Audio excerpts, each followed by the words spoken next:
Olá, hoje a gente vai mergulhar num período assim de reviravoltas impressionantes na história. Vamos falar do declínio do poder dos papas, ali entre os séculos XIV e XV.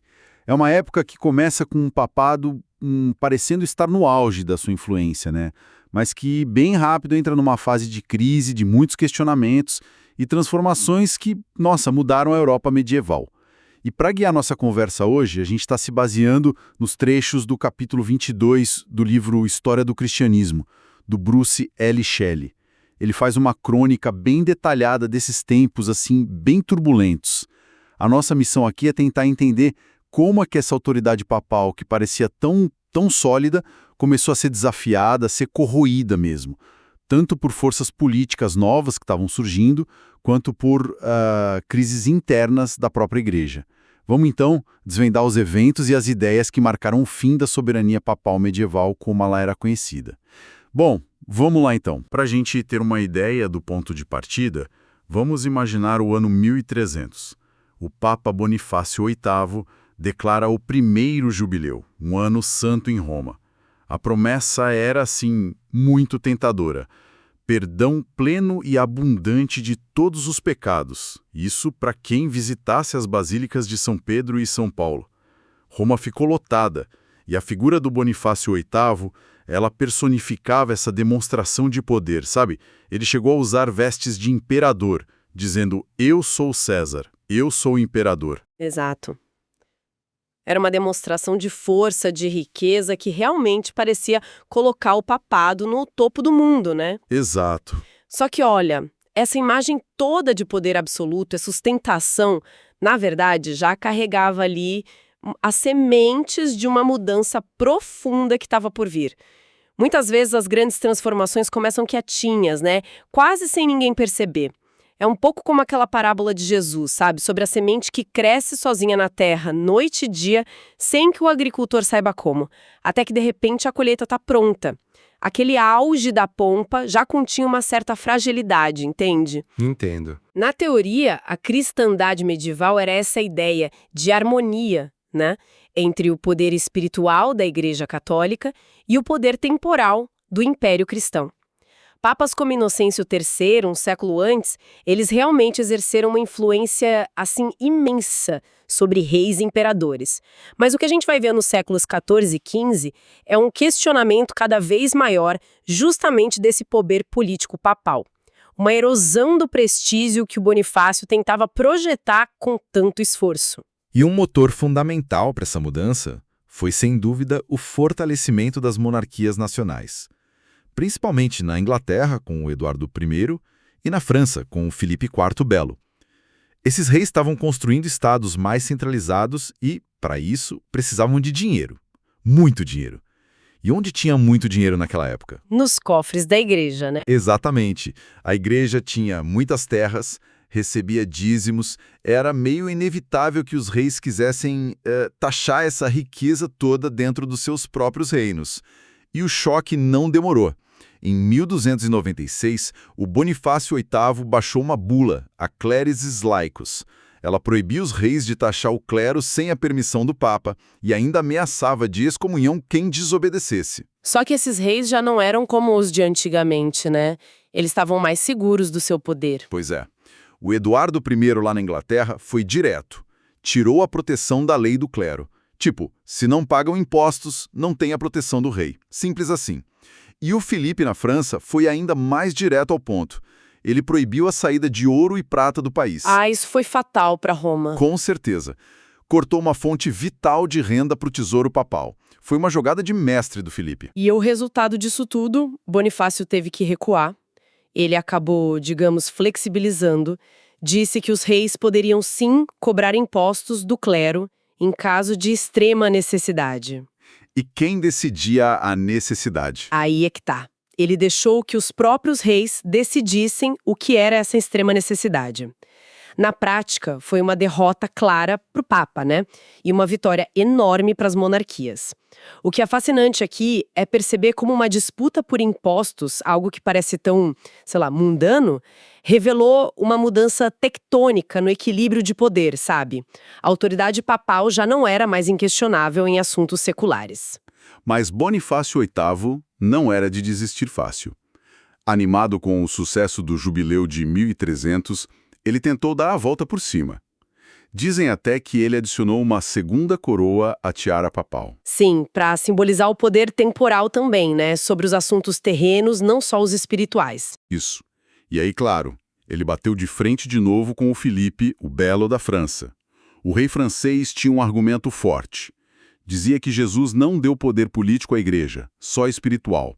A tensão explodiu de vez em 1301, quando Filipe mandou prender um bispo francês. E a resposta do Bonifácio foi a mais dura possível, né? Foi. Em 1302, ele soltou a bula Unam Sanctam. Olha, essa é talvez a declaração mais radical da supremacia papal já feita em toda a história. O que ela dizia exatamente? Ela dizia que era absolutamente necessário para a salvação que todos os seres humanos sejam sujeitos ao pontífice romano. Ou seja, para se salvar você tinha que obedecer ao Papa. Em tudo. Ponto final. Nossa Senhora, uma declaração fortíssima. E a reação do Filipe foi igualmente extrema. Ele foi muito esperto. Convocou os Estados Gerais, que era uma assembleia com nobreza, clero e representantes das cidades. Para quê? Para conseguir apoio popular contra o Papa. Buscou legitimidade interna, né? Exato. E mais. Começou a planejar a deposição de Bonifácio. Acusou o Papa de um monte de coisa. Heresia, simonia, que é a venda de cargos na igreja, imoralidade, até de ter sido eleito ilegalmente. Para isso ele contou com um conselheiro assim implacável, um tal de Guilherme de Nogaret, que era conhecido por usar métodos, digamos, pouco ortodoxos para conseguir confissões. Imagino que tipo de métodos. Pois é.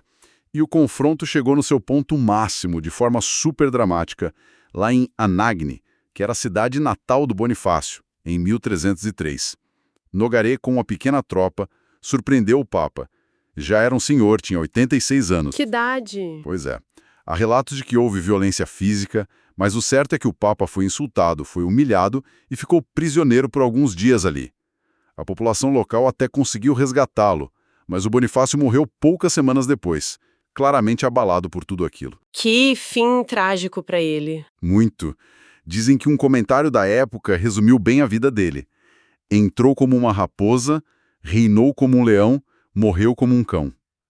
Pesado, né? Muito pesado. Mas esse episódio de Anagni, ele é mais do que só uma história dramática, né? Ele é um símbolo muito poderoso. Ele marca o momento em que ficou claro para todo mundo que o poder político do papado tinha limites reais, que ele podia ser desafiado e com sucesso por um rei forte. Ninguém ali estava questionando a fé católica em si, né? Não, de forma alguma, nem o papa espiritual do papa, mas a ideia de que ele mandava em tudo, inclusive na política dos reinos. Essa ideia sofreu um golpe fatal ali. As pessoas começaram talvez a separar mais as esferas. Uma coisa é o rei e outra coisa é a igreja. É interessante notar que até Dante Alighieri, que era um autor profundamente religioso, coloca Bonifácio VIII lá no inferno na Divina Comédia. Isso mostra que as críticas vinham até de gente de dentro da igreja, sabe? Faz sentido. Se a gente conecta isso ao quadro geral, a gente vê o início de uma redefinição profunda das relações entre poder religioso e poder secular na Europa. E as consequências dessa humilhação em Anagni, elas vieram rápido. O papa que sucedeu Bonifácio, ele teve um reinado muito curto. Aí na eleição seguinte, em 1305, a influência do Filipe o Belo foi decisiva para eleger um francês, o Clemente V. E aí veio a grande surpresa, né? Exato. Clemente V nunca foi para Roma. Ele decidiu ficar na França e estabeleceu a sede do papado em Avignon, que era uma cidade ali no sul da França, na época sob forte influência francesa. E começava ali o que a história chamou de cativeiro babilônico do papado, né? Isso mesmo. Foram 72 anos, de 1305 a 1377, com 7 papas seguidos, todos franceses, morando em Avignon. O impacto disso deve ter sido enorme. Roma tinha todo aquele simbolismo. Exatamente. Roma era a cidade de Pedro, o lugar da sucessão apostólica, representava a universalidade da igreja. Avignon, por outro lado, bem, era vista por muitos, especialmente fora da França, como um papado cativo, sabe? Quase um departamento do governo francês. E como ficou Avignon? Avignon cresceu muito, virou um centro administrativo gigantesco, construíram um palácio papal super luxuoso, mas para muitos tinha perdido aquela aura de centro espiritual do mundo cristão. E as consequências negativas foram aparecendo. Ah, com certeza. Primeiro, o ressentimento em lugares como a Alemanha, a Itália, a Inglaterra. Eles viam o papado como um instrumento francês. Segundo, problemas financeiros graves. Sem as rendas que vinham dos territórios papais na Itália, os papas de Avignon tiveram que encontrar outras formas de arrecadar dinheiro. E aí a coisa complicou bastante. Como assim? Começaram a aumentar as taxas por nomeações, criaram os anates, que era tipo o primeiro ano de salário de um bispo ia todo para o papa. Inventaram as reservas, que era deixar um cargo vago de propósito para ficar com a renda daquele lugar. Nossa. E a prática talvez mais polêmica foi a intensificação da venda de indulgências, o perdão dos pecados. Começaram a vender indulgências para tudo, para construir pontes, para financiar guerras entre cristãos, muitas vezes com promessas bem exageradas sobre os efeitos espirituais. Isso deve ter minado muito a credibilidade do papado. Demais. Foi nesse clima de descrédito que surgiram pensadores como Marcílio de Pádua. Em 1326, ele escreveu um livro chamado O Defensor da Paz, com ideias, explosivas para a época. Explosivas como? O que ele dizia de tão diferente assim? Ele basicamente virava a pirâmide de poder da igreja de cabeça para baixo. Marcílio argumentava que a verdadeira igreja não era só o Papa e os bispos, mas sim a comunidade de todos os fiéis, incluindo os leigos. Interessante. E que o clero seria apenas um agente dessa comunidade. E mais importante, a autoridade máxima não deveria ser o Papa, mas sim um concílio geral representando toda a igreja. Ah, a ideia do conciliarismo? Exatamente, essa ideia de que um concílio estaria acima do Papa, isso era revolucionário, porque desafiava séculos de poder papal super centralizado.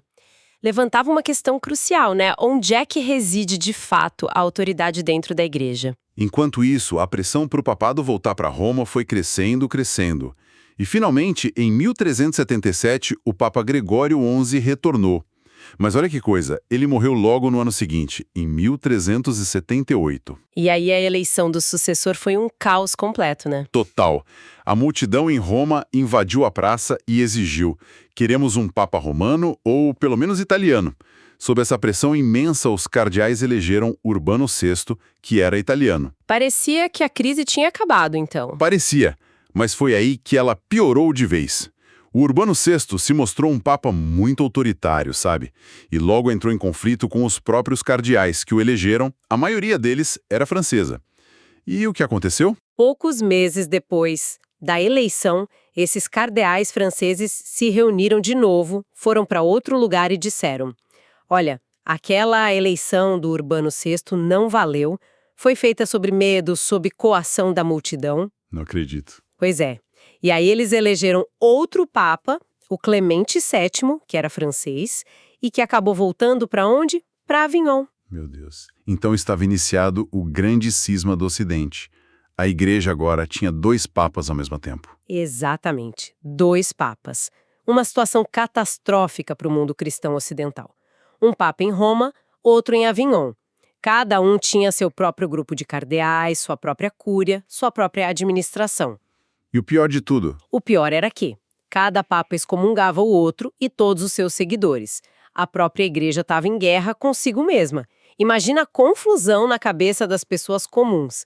Quem era o verdadeiro representante de Cristo na Terra? Ninguém sabia em quem acreditar. Exato. As únicas testemunhas da eleição original, que eram os cardeais, agora davam versões completamente opostas. Os países da Europa se dividiram, França, Escócia, Castela apoiavam Avignon, Itália, o Império Germânico, Inglaterra apoiavam Roma. Isso gerou conflitos, violência e um descrédito imenso para a instituição papal. Que bagunça completa. E como é que se saía disso? Alguém tinha alguma ideia? Bem, a Universidade de Paris, que era um centro intelectual muito importante na época, começou a defender com força aquela ideia do Marcílio de Pádua, convocar um concílio geral, representando toda a igreja para resolver a crise. Mas tinha aquele problema prático, né? Pela lei da Igreja, só o Papa podia convocar um concílio e aprovar as decisões. Qual dos dois papas ia fazer isso? Exatamente.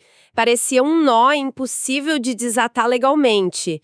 Foi aí que surgiu um argumento jurídico interessante, o da necessidade.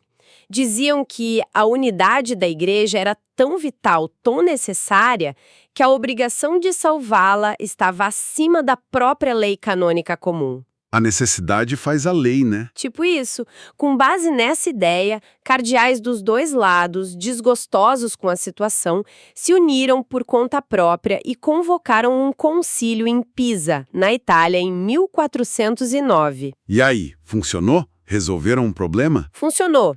Só que ao contrário. O Concílio de Pisa tentou ser pragmático. Declarou os dois papas, o de Roma e o de Avignon, depostos por heresia e por causa do cisma. E elegeu um novo papa, Alexandre V. Ah, então ficou um só. Não, porque os outros dois se recusaram a renunciar. O resultado foi que, em vez de resolver o problema, Pisa criou um terceiro papa. A cristandade agora tinha 3 papas rivais. 3 papas? Isso é inacreditável. Pois é, a situação ficou ainda mais absurda. Tinha papa pregando cruzada contra outro papa, vendendo indulgências para financiar a guerra entre eles. Era o fundo do poço do prestígio papal, realmente. Meu Deus! Precisou chegar nesse ponto para alguma coisa mais séria acontecer, então? Sim, o escândalo foi tão gigantesco que forçou uma solução mais definitiva. Com o apoio fundamental do Sacro Imperador Romano Germânico, o Sigismundo, foi convocado um concílio muito maior, muito mais representativo, em Constança, lá na Alemanha. Durou de 1414 a 1418. Esse foi um evento grande, então? Enorme. Tinha representantes de toda a Europa cristã. E teve uma novidade interessante na forma de votar. Não era mais voto individual por cabeça, mas por nações. Tinha a nação inglesa, a francesa, a alemã, a italiana e depois entrou a espanhola. Isso já mostra uma coisa interessante, né? A ideia de identidades nacionais crescendo até dentro da igreja. Exatamente, refletia uma nova realidade política na Europa. E Constança finalmente conseguiu resolver o cisma. Acabou com os 3 papas. Conseguiu. Depois de muitas negociações, muitas pressões, muitas manobras políticas complexas, um dos 3 papas renunciou, os outros 2 foram depostos pelo concílio mesmo, que não aceitassem formalmente a deposição, e em 1417 o concílio elegeu um novo papa único, Martinho V, que foi aceito por quase todo mundo. O grande cisma ufa finalmente tinha acabado. Que alívio! Mas então, aquela ideia do conciliarismo, de que o concílio era superior ao Papa, ela saiu vitoriosa disso tudo? Afinal, foi o concílio que resolveu, né? Aí é que está o grande paradoxo da história. O Concílio de Constança chegou a decretar formalmente que os concílios gerais recebiam sua autoridade diretamente de Cristo e que todos, inclusive o próprio Papa, deviam obedecer aos concílios. Então parecia uma vitória do conciliarismo. Parecia. Mas o Martinho V, o Papa, que foi eleito justamente por esse concílio, assim que ele se sentiu seguro no poder, ele começou a trabalhar ativamente para reverter essa ideia e reafirmar a supremacia absoluta do Papa. Ah, não. Sim, e ele e os papas que vieram depois dele conseguiram. Por volta de 1450, o movimento conciliar, que queria limitar o poder papal, que queria uma espécie de monarquia constitucional na igreja, tinha sido, na prática, derrotado. O papado voltou a ser uma monarquia absoluta. E qual foi o legado, então, de toda essa turbulência? O cisma acabou, mas o que ficou? Olha, o papado foi restaurado na sua unidade, mas o prestígio anterior, aquele poder quase incontestável, esse não voltou igual. As ideias conciliares, mesmo derrotadas naquele momento, plantaram sementes de questionamento que não morreriam tão fácil. Além disso, muitos papas do finalzinho do século XV e do início do XVI, em vez de focarem nas reformas espirituais que muita gente na igreja pedia, acabaram se envolvendo profundamente na política italiana, em guerras, em luxo, em mecenato artístico, tornaram-se figuras muito mais seculares. E alguns bem problemáticos, né? Extremamente. Tivemos exemplos de corrupção, nepotismo escandaloso, como o Papa Alexandre VI ou Rodrigo Borgia. Assim, embora o cisma tenha sido resolvido, a falta de uma reforma profunda na igreja e o abalo na autoridade moral do papado deixaram a porta, assim, escancarada para a grande ruptura que viria logo depois, com a reforma protestante, poucas décadas mais tarde. Nossa, que trajetória, hein? A gente foi do aparente auge do poder, com Bonifácio VIII, aí passou pela humilhação em Anagni, o exílio em Avignon, a confusão total do grande cisma, com até 3 papas ao mesmo tempo. Foi uma montanha-russa. Total. Aí a tentativa de reforma pelos concílios e terminamos com o papado unificado de novo, mas moralmente enfraquecido e sem as reformas que talvez pudessem ter evitado o que veio depois. Realmente um terreno muito fértil para a reforma. Exatamente. E talvez para a gente pensar um pouco sobre tudo isso que a gente conversou, fica uma provocação final, né? Como é que instituições que parecem tão sólidas, tão poderosas, quase eternas, podem carregar dentro delas mesmas as sementes da sua própria transformação?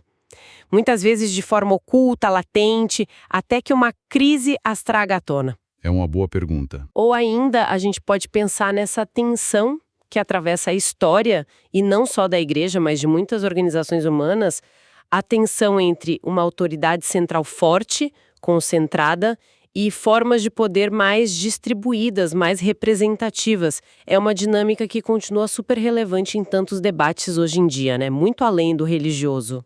Uma excelente reflexão para a gente encerrar nossa conversa de hoje. Esperamos que essa análise sobre esse período tão complexo do declínio do poder papal medieval tenha sido tão esclarecedora e instigante para quem nos ouve quanto foi para nós aqui. Muito obrigado e até a próxima.